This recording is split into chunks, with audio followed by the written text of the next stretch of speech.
Y partiendo de un ejemplo muy sencillo. Para los que tienen hijos o tenemos hijos acá, cuando el bebé es gestado, ¿cierto? Desde el momento en que estamos en la gestación ya forma parte de nuestras vidas, ya forma parte de nosotros, ¿cierto?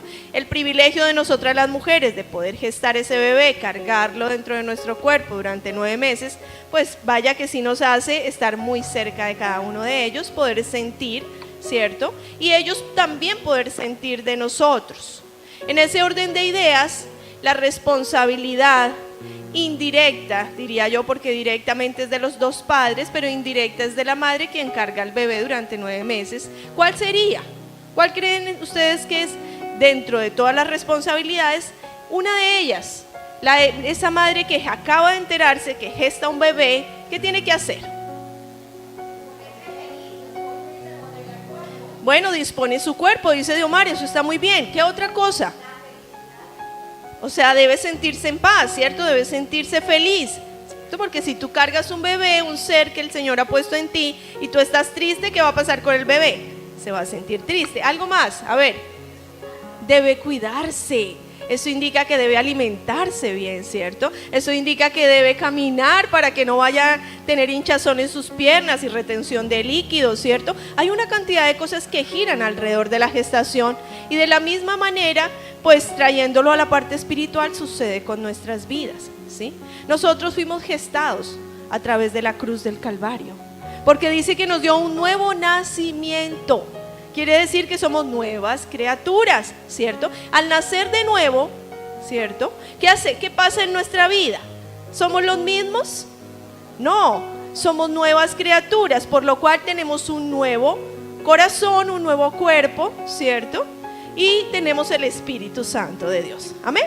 Entonces, ¿por qué traigo esto a memoria? Porque es que resulta que hablamos de crecimiento y hablamos de madurez. Pero resulta que el crecimiento y la madurez se obtienen a través del desarrollo, ¿cierto? Cuando el bebé nace, ¿cuál es la responsabilidad de sus padres? Acogerle, ¿cierto? Pero nosotros, cuando somos bebés espiritual, Dios dijo a través de su palabra que Él había enviado a Jesús a la cruz del Calvario y que lo envió con un propósito específico. ¿Y cuál era? ¿Cuál era el propósito en la cruz del Calvario? Salvarnos de nuestros pecados, dice doña Miriam. Sí, realmente, pero Él quería entregarnos a Jesús a nuestra vida. O sea, Jesús no solo murió, sino resucitó. Y Él resucitó con nosotros, dentro de nosotros. Amén.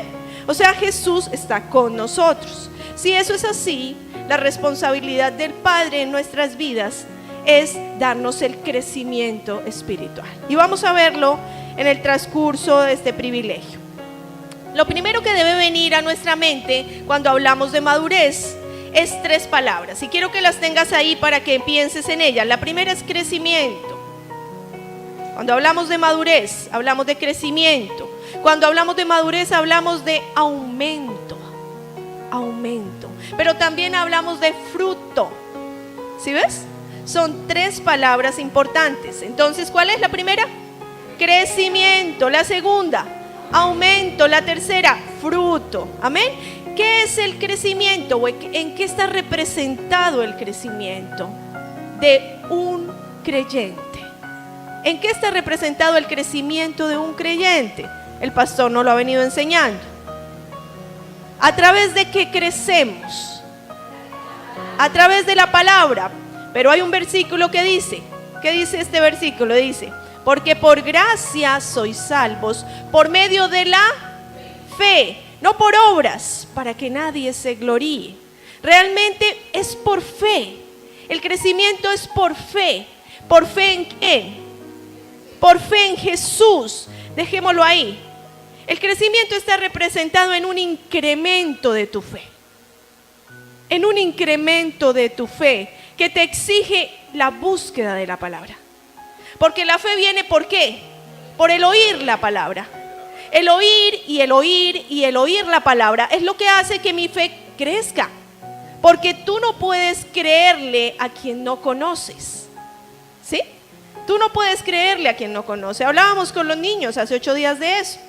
Si alguien sale de tu colegio o tú sales del colegio y hay alguien en la puerta y te dice: oye, ven, es que tu papá dijo que yo vengo por ti, yo tengo este carro, súbete y nos vamos. ¿Tú consideras conveniente que tú te vas a ir con alguien que tú no conoces? No, pastora. Pero en la vida del creyente es igual. ¿Cómo tú puedes creerle a quien no conoces? ¿Cómo tú puedes creer en Jesús si no le conoces? ¿Y cuál es la única manera de conocerle? A través de su palabra. A través de su palabra. Tienes que ir a la palabra. Y esta búsqueda de la palabra, ¿sabes qué te exige? Discernimiento de la misma. ¿Cuántos se han leído la Biblia? Tal vez muchos. Si yo les dijera, bueno, ¿cuántos se han leído siquiera una vez la Biblia? Siquiera una vez toda. ¿No? ¿Ninguno? Listo, 2 personas. Una vez. Pero resulta que la pregunta que viene realmente es, ¿cuántos de ustedes han hecho discernimiento de la palabra? Una cosa es leer la Biblia y otra es discernir a través de su palabra. Amén. Tú puedes leer y puedes leer el libro 1, 2 y 3 y 4 y 5 veces y no entender. O simplemente leerlo como una novela más, como una historia más, ¿sí? Pero si no hay discernimiento, no hay entendimiento de su palabra. Por lo cual no hay revelación de su palabra. Por lo cual, ¿qué va a pasar en tu vida? Que no hay el poder, no fluye el poder de la palabra en ti. Amén. Entonces, esto nos lleva a cosas puntuales. El crecimiento está representado en la fe o en un incremento que te exige la búsqueda de la palabra de Dios. Pero esta búsqueda te exige discernimiento de la palabra y te lleva a una posición dentro del cuerpo de Cristo. Porque cuando tú ya disciernes, tú te ubicas dentro de la palabra. Tú te ves en ella, es el espejo donde tú te puedes ver. Porque si Jesús está contigo y Jesús es la palabra, tú te ves en la palabra. Amén. Y solo ahí, mi hermano, solo cuando tú has alcanzado el poderte ver en la palabra con Jesús, entonces solo ahí tú puedes hablar de madurez espiritual. ¿Sí? Entonces, ojo con esto.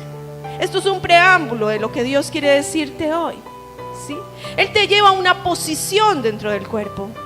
Cuando tú te ves en Jesús, entonces tú te ubicas y te crees el Hijo de Dios. Y cuando te crees el Hijo de Dios, ¿sabes qué va a pasar en tu vida? Tú actúas como actúa el Hijo de Dios. Y caminas como el Hijo de Dios. Y tienes la sabiduría del Hijo de Dios. Y tienes el carácter del Hijo de Dios. Y tienes la paciencia del Hijo de Dios. Y la tolerancia y el amor del Hijo de Dios. Cuando aprendes a depender de Jesús, no es en tus fuerzas, mi hermano. Él ya lo hizo todo. Todo fue hecho para ti, para mí. Entonces, ¿por qué sigues insistiendo en tus propias fuerzas? ¿Por qué no disfrutas del gozo del Señor en medio de la circunstancia? ¿Sabes por qué? Porque no hemos alcanzado la madurez. Estamos en el crecimiento, eso es bueno. Pero ¿cuál es la meta de la iglesia, mi hermano? Alcanzar la madurez. No podemos quedarnos como niños porque ya no somos niños. Amén. Tenemos que alcanzar la madurez, disfrutar del verdadero gozo del Señor. No permitir que nada ni nadie te robe la bendición. No permitir que nada ni nadie te robe la paz, mi hermano. Muchos atentarán contra ti, pero la madurez te enseña a que si eres uno con Jesús, vamos delante. Amén. Vamos delante de la circunstancia. Dice que ya no vemos con los ojos naturales, sino con los ojos de Jesús. ¿Y tú sabes cuáles son los ojos de Jesús, mi hermano? Esos que pueden ver más allá de la circunstancia. Tú tienes la circunstancia enfrente y tú te acuerdas que tienes el espíritu de poder. ¿Y sabes qué haces? Circunstancia, tú no tienes poder sobre mí. Porque mayor es Jesús que vive en mí que tú que quieres entorpecer mi vida. Ya Jesús murió en la cruz y lo hizo todo por mí. Yo ahora disfruto de su herencia. Amén. Disfruto de su herencia. Pero ¿cómo se logra una madurez balanceada? Hablábamos del balance ahorita. Y hablábamos de la mujer que está gestando. Debe cuidarse, ¿cierto? Debe alimentarse bien, ¿cierto? Debe hacer una serie de cosas para que su organismo produzca de tal manera que su bebé esté bien. Vaya conmigo a la palabra, Lucas 2:52. Este es el perfecto ejemplo del verdadero crecimiento. Lucas 2:52. Lucas 2:52. Cuando lo tenga, diga amén. Lucas 2:52, amén. Dice así: y Jesús crecía ¿en qué? En sabiduría y en estatura y en gracia para con Dios y los hombres. ¿Cómo crecía Jesús? En sabiduría, en estatura y en gracia. 3 crecimientos, pareciera que fuera el mismo, pero hay que crecer a 3 niveles diferentes. No, igual nivel de 3 maneras diferentes. Entonces crecía Jesús en sabiduría. ¿Tú quieres crecer en sabiduría, mi hermano? Bueno, pues ve a la palabra, porque la sabiduría está escrita en la palabra. Y Jesús era la sabiduría, y tú y yo somos uno con Él. Ve por tu herencia, reclama tu herencia y vive en tu herencia. Amén. Disfruta tu herencia, mi hermano. Entonces Él crecía en sabiduría, pero también crecía en estatura. ¿Sí? Y aunque muchos estén reflexionando ahí, los mayorcitos tal vez de 40, que ya no crecemos en estatura, sino que nos encogemos naturalmente, no lo haga tan literal, ¿sí? Es un crecimiento que el Señor nos quiere dar también a la par. Tú tienes que aprender a cuidar tu cuerpo, mi hermano. Tú cuidas tu espíritu, pero también cuidas tu cuerpo. Amén. Porque ¿de qué nos sirve un cuerpo enfermo si el espíritu de Jesús mora en nosotros? Amén. Entonces, en conocimiento y en gracia. En conocimiento, palabra, en gracia, posición, regalo. ¿Sí se recuerdan? La gracia es un regalo de Dios. Así que si tú creces en el conocimiento, vas a la palabra. Y si tú creces en gracia, creces en posición. Te ubicas dentro del cuerpo de Cristo. Y sabes que eres importante para Dios. Y como eres importante y tú sales con Él, tú vas respaldado y no tienes temor. Amén. Ubícate en el cuerpo de Cristo. Mi hermano, la meta de la iglesia para cada uno de los miembros es poder llegar a alcanzar la madurez espiritual, pero una madurez espiritual balanceada, donde tú entiendas que eres el hijo de Dios, o sea que primeramente Él es en tu vida, amén, que tú eres su hijo, que tú tienes un llamado a servir, pero que también tienes una familia, amén. Entonces tiene que haber algo equilibrado. ¿Cuál es la manera más sabia de equilibrar tu familia en una madurez espiritual? Primero tú vas a la palabra, te haces uno con Jesús, por lo cual caminas como camina Jesús, testimonio, amén. Y puedes y tienes la autoridad para llevar a tu familia a los pies de Jesús. Pero tú no puedes hablar de Jesús y salir a predicar a Jesús cuando no le conoces. ¿Sabes por qué? Porque das mal testimonio. Porque si tú no conoces la fuente de vida, mi hermano, tú acomodas la palabra a tu manera, y eso hace que muchos puedan ver un Jesús equivocado. Hay que tener cuidado con eso. La madurez es conocer a Jesucristo. Jesucristo, Dios Todopoderoso. Revisemos algunos puntos esenciales de la madurez. Hemos dicho que el objetivo de la madurez es que busquemos parecernos cada día más a Jesús, ¿sí? Ese es el objetivo, ese es el punto de llegada. Yo voy a hacer una pregunta para que usted simplemente la analice. Ahí en lo secreto, dice el Señor. ¿Cuántos de nosotros podemos decir en este momento que nos estamos pareciendo a nuestro Maestro? Piénselo usted, ahí con Jesús. ¿Cuántos de ustedes pueden decir, sí, yo me estoy pareciendo a Él? Cada día me parezco más a Él. O mi hermano, o todavía estamos bajo la influencia del viejo hombre, aún siendo creyentes, porque puede pasar. Porque hemos pensado que haciendo una oración de fe ligera, o que de pronto viniendo muy seguido y recibiendo la palabra ya nos hace limpios.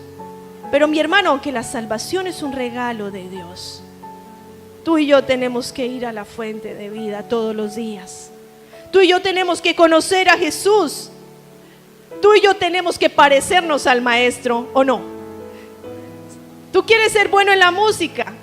Ayer lo veíamos, tenemos que parecernos a la maestra, ¿sí? Pero para parecernos a ella debemos conocerla y debemos conocer el don que hay en ella, que Dios ha puesto en ella, y debemos ejercitarnos en eso. Amén. Solo así podremos parecernos al Maestro. Entonces tú tienes que ir a Jesús. Es fácil. Cada vez que nos encontramos en una circunstancia, mi hermano, cualquiera que sea la circunstancia, la situación que tú estés viviendo, pregúntate por un minuto, te detienes y dices, ¿qué haría Jesús en esta situación? ¿Qué haría Él en esta situación? Si somos uno, ¿qué haría Él para hacerlo yo? Amén. ¿En algún momento lo has ejercitado? Mi hermano, yo vengo ejercitándolo. No es fácil, porque la pregunta que pueden hacerse ahorita, ¿y cómo saber? ¿Y cómo entender la respuesta de parte de Jesús? Hay que ir a la palabra. Él habla a través de la palabra. Debes entrar más a la palabra. Debes conocerle más. ¿Qué haría Jesús en este caso? O sencillamente lo resolvemos a nuestra manera.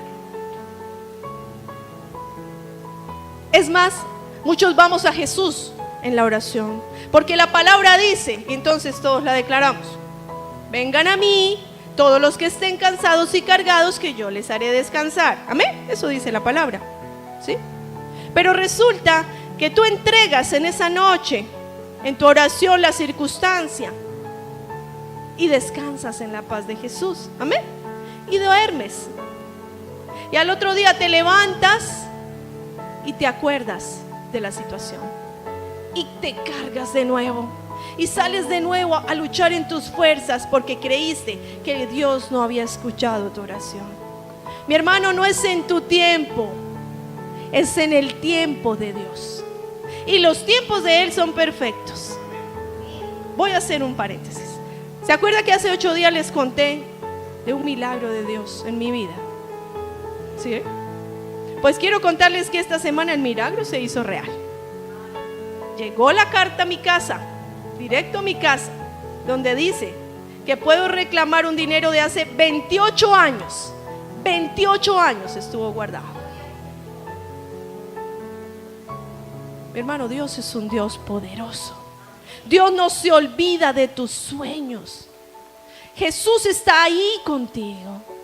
Jesús es tu fuente, pero tú tienes que ir a la palabra. Tú tienes que conocerlo para creerle. Tú tienes que estar ahí con Él, y tú tienes que madurar con Él, para que no importa cuál sea la circunstancia, tú puedas ver en cada momento la gloria de Dios. No es el dinero, mi hermano, no es el dinero. Es el milagro, es la presencia de Dios, es la revelación, es como Él muestra, es como Él se muestra en su tiempo. Y uno diría, 28 años para dar un milagro, Señor, 28 años para revelarte. Pero Él dijo, no, es para que tú sepas que yo he estado contigo más de 28 años. Amén. Es para que tú sepas que yo siempre he estado contigo, y que a la que se le olvidó reclamar fue a ti, no a mí. Pero ¿sabes qué? Dijo el Señor: yo guardo lo que es tuyo, porque lo que es tuyo es mío. Amén. Porque eso es de Él. Él lo guardó para mí. Hay quienes piensan que la madurez espiritual surge cuando se adquieren puestos prominentes dentro de la congregación. No, es que yo ahora ya soy el coordinador. O sea, yo de una vez les digo, ¿no?, que yo soy el coordinador y todos me deben respetar. Amén. Y entonces aquí se hace lo que yo digo. Mi hermano, la madurez espiritual tú no la alcanzas por el nivel que tú alcances en una congregación. Tú alcanzas realmente tu madurez cuando tú eres uno con Jesús. Y cuando eres uno con Él y te haces con Él en su palabra, entonces tú con tus testimonios haces que muchos te sigan sin necesidad de acordarles mucho quién eres tú. Muchos te seguirán porque queremos ser como el maestro. Nunca olvides esa palabra. Tú quieres ser como el maestro cuando sabes que en el maestro encuentras todo. Amén. Y cuando sabes que te haces uno con Él. Mi hermano, aunque no pretendo, por ejemplo, hoy restarle importancia a la labor que tú y yo hacemos dentro del ministerio, porque entonces ahora, no, pensándolo bien, entonces yo me voy a dedicar más a ser uno con Jesús.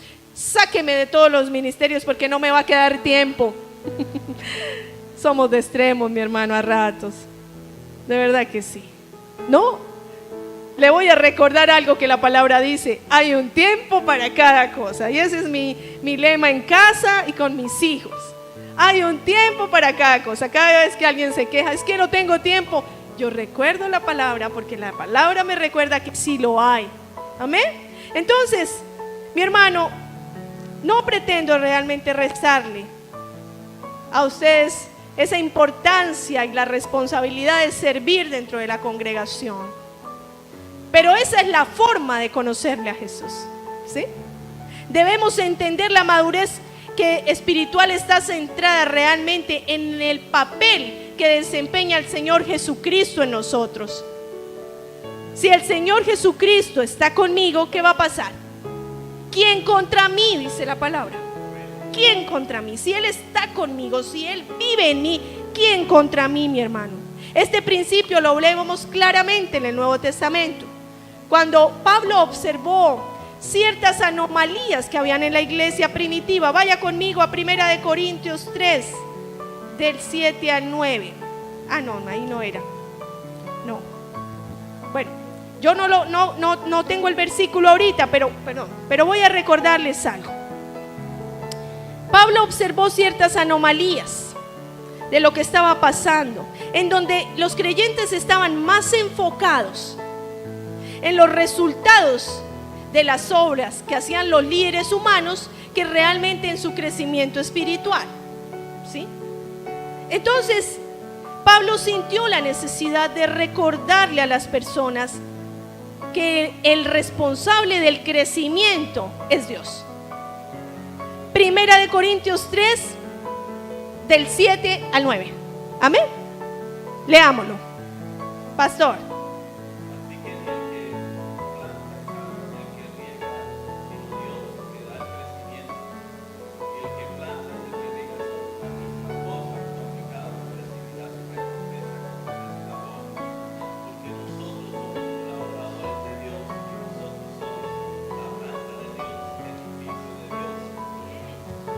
Entonces mira lo que Dios dice, qué cosa más hermosa. Así que ni el que planta es algo, ojo, ni el que planta es algo, ni el que riega. ¿Sí? ¿Usted está entendiendo? Ni el que planta ni el que riega, sino Dios el que da el crecimiento. Usted tiene la labor de sembrar, usted tiene la labor de regar, pero el que da el crecimiento, mi hermano, es Dios. Así que usted tiene que ir a Jesús para poder ver el crecimiento y la madurez. Usted tiene que ir a Jesús, usted tiene que conocerle. Usted puede hacer todo muy bueno, usted puede servir en la iglesia, usted puede alzar sus manos, usted puede leer la palabra, pero si usted no se hace uno con Él, mi hermano, usted no va a poder madurar.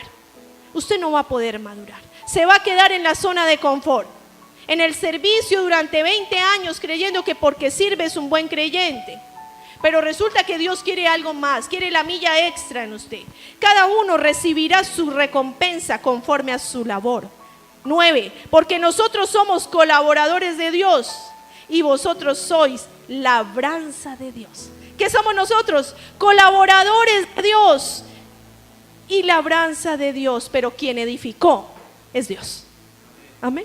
Quien edificó es Dios. Él es el que edifica en tu vida. Él es el que te da el crecimiento, mi hermano. Dios, como un buen jardinero. ¿Qué hace un buen jardinero? Riega sus matas, amén, para que las abona, las cuida, las consiente, ¿cierto? Me encanta esa labor. Yo no tengo el don de las matas. Yo veo mujeres como mi madre que le habla a las matas y cuchi cuchi y eso le echa la cosita y las matas son verdes y bueno, es algo bonito de parte. Yo no lo tengo, pero ¿sabes qué? Dios dice que como un buen jardinero utiliza las herramientas necesarias para el cuidado de cada uno de nosotros y el crecimiento de nosotros que somos su jardín. Amén. Su jardín. Ubíquese dentro del jardín. Yo quiero ser la rosa rosada. Yo no sé cuál será usted, pero yo quiero ser la rosa rosada que Jesús cuida. Amén. Porque Él es el mejor jardinero. En 1 Corintios 15:10 dice, si quiere yo lo leo para usted. 1 Corintios 15:10 dice, por la gracia de Dios soy el que soy. Amén. Por la gracia de Dios soy el que soy. En otras palabras, todo lo que el cristiano llegue a ser, mi hermano, o logre alcanzar, es simplemente por la gracia de Dios. Entienda eso. Usted tiene sueños, pero si usted no se alinea a la voluntad de Dios, mi hermano, sus sueños se pueden cumplir en lo natural, pero usted no va a alcanzar lo bueno, lo agradable y lo perfecto, porque los sueños de Él son mejores que los suyos. A veces somos limitados en los sueños. Yo le decía a Dianita y a Michael, hay que soñar en grande. Dios te va dando primero el recurso, el primero, porque Él dice que el que es fiel en lo poco, luego lo pone en lo mucho. Amén. Y entonces Él va mirando cómo eres en lo poco, pero cuando tú eres fiel, mi hermano, Él te pasa lo mucho. Y entonces los sueños que tú creías que eran imposibles son posibles para Dios, pero en Él. Amén. Es en Él. Somos salvos por su gracia y no por nada más. No por nada más. Dios, a través del Espíritu Santo, mi hermano, hace que nos acerquemos a una relación más íntima con el Padre. Así es como logramos ser semejantes a Él, a través del Espíritu Santo de Dios. Recuerda que Él está en ti. En Filipenses 1:6 dice, estando persuadido en esto, que el que comenzó en vosotros la buena obra, la perfeccionará, dice, hasta el día de Jesucristo. Mi hermano, Jesús ya empezó la buena obra en ti y la está perfeccionando cada día.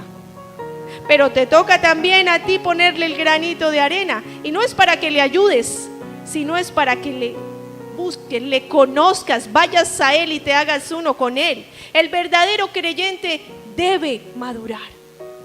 Debe madurar, es un deber. Nosotros no podemos quedarnos siendo los bebés espirituales. Debemos crecer. Dios es responsable por el proceso de crecimiento, pero no por el resultado.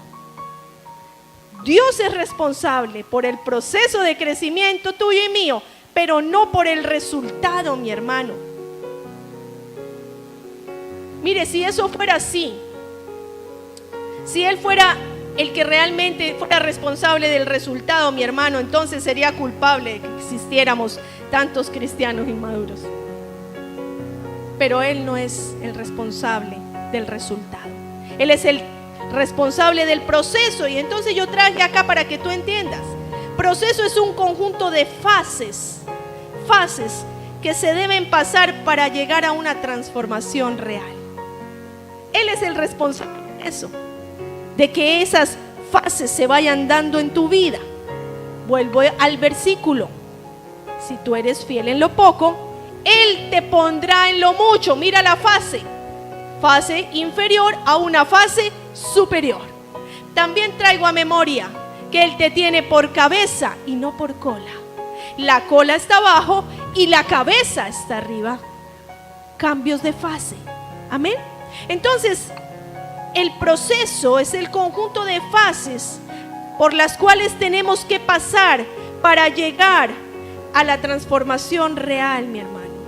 Dios nos da las fases del crecimiento, pero el resultado, mi hermano, que es la utilidad y la calidad del proceso. O sea, nosotros como creyentes debemos coger esas fases y determinar la utilidad que le vamos a dar para madurar. ¿Me entiende? Él nos da el proceso y nosotros somos responsables del resultado. Él nos da el proceso y nosotros somos los responsables del resultado. Tú quieres ver prosperidad en tu vida, ve a Jesús, porque Él dijo que Él es el dueño del oro y la plata. Y si Él es el dueño y yo soy su hijo, ¿quién hereda? Su hijo, porque soy una con Él. Amén. Y si Él dijo que tú y yo somos sanos por las llagas de Jesús, entonces si Él es sanidad, tú y yo somos sanidad. Si Él dijo que le dio libertad a los cautivos, tú y yo somos libres en Cristo Jesús. Amén. Entonces, mi hermano, retomemos. Dios es responsable del proceso de crecimiento, pero tú y yo somos responsables del resultado. Este mismo principio lo encontramos en la doctrina de la salvación. Dios es responsable de proveer la salvación, pero tú y yo somos responsables de que esta salvación permanezca en nosotros. Aunque no se pierde, tú y yo debemos alimentar nuestro crecimiento y nuestra madurez. Recuérdala el primer versículo: porque por gracia sois salvos por medio de la fe y no por obras, para que nadie se gloríe. Es por la fe, mi hermano. Es por la fe en Jesucristo.